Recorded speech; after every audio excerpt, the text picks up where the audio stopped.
भरपूर असे शेतकरी मित्र आहे, तरुण युवक आहे, ज्यांना जे आहे कुक्कुटपालन व्यवसाय झाला किंवा शेळीपालन व्यवसाय झाला, हा व्यवसाय करायचा आहे.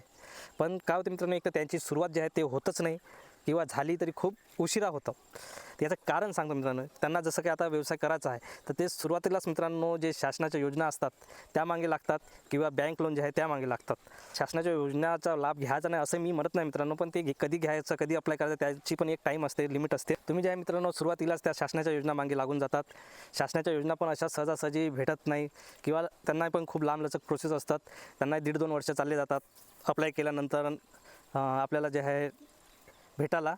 आणि जेव्हा तुम्ही व्यवसाय टाकासाठी मित्रांनो बँकेकडं लोनसाठी अप्लाय करतात तर बँक पण जे आहे सहजासहजी या व्यवसायाला कर्ज देत नाही. कारण काय तर तुमच्याकडे ऑलरेडी त्या व्यवसायाचं काही नॉलेज नाही आहे, तुमचा व्यवसाय पण सुरुवात नाही आहे, म्हणून बँक पण काही देत नाही मित्रांनो. त्यासाठी तुम्हाला आपला व्यवसाय जो आहे तो सुरुवात करावा लागेल. त्या व्यवसायाचं उद्यम आधार कार्ड जे आहे ते काढावं लागेल आणि व्यवसायाच्या नावाने जे आहे बँकेमध्ये करंट खातं ओपन करावं लागेल आणि त्यामध्ये जे आहे 1-1.5 वर्ष तुम्हाला व्यवहार करावा लागेल. तेव्हा कुठे बँक जे आहे तुम्हाला व्यवसायासाठी कर्ज देतात. म्हणून सुरुवातीलाच मित्रांनो एक तर ह्या शासनाच्या योजना म्हणा किंवा हे बँक लोन म्हणा ह्या भानगडीत पडू नका. छोट्यातून व्यवसायाची सुरुवात करा. शेळीपालन करत असाल तर 5-10 ज्या आहे शेळ्या घ्या किंवा जर कुक्कुटपालन करत असाल तर छोट्यातून म्हणजे 15-20 जे आहेत तुम्ही पक्षी घेऊ शकता. 1 वर्ष सांभाळून पहा, जमते नाही जमत ते बघा, काय अडचणी येतात त्यावरती थोडासा अभ्यास करा.